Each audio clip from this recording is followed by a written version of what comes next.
क्या नाम है तुम्हारा? नाम तो सुना होगा, बुद्धू सिंह मरकाम भगवान डही टोला वाले।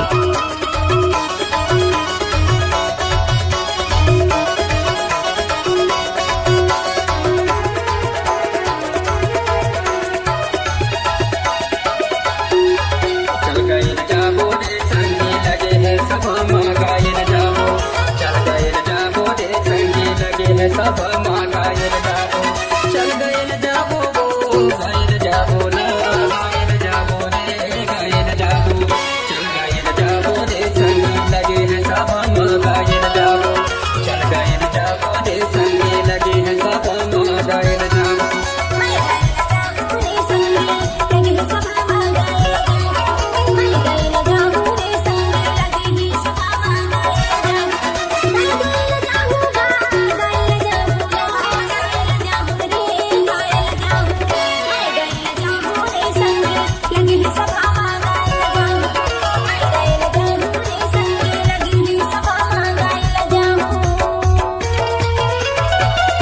किसी भी गाना को YouTube में डालने की आदत है बुद्धू सिंह मरकाम।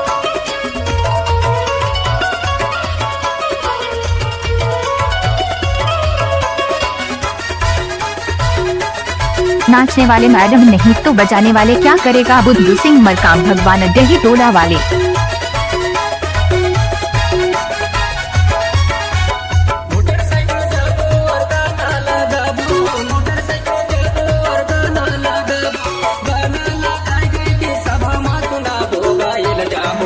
चल गायल जाबो रे संगी लगे है सब मागायल जाबो, चल गायल जाबो रे संगी लगे है सब मागायल जाबो।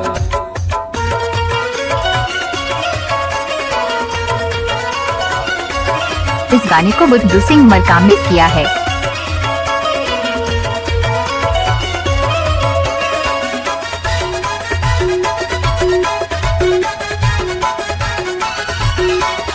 डीजे बुद्धू सिंह मरकाम जिला बालाघाट वाले।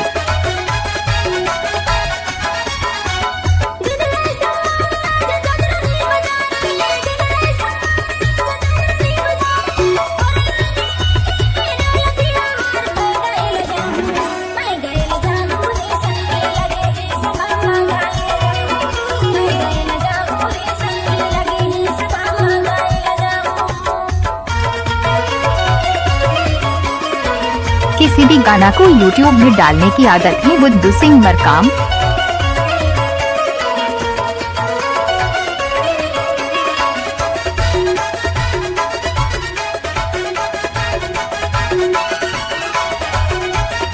नाचने वाले मैडम नहीं तो बजाने वाले क्या करेगा बुद्धू सिंह मरकाम भगवान डही टोला वाले।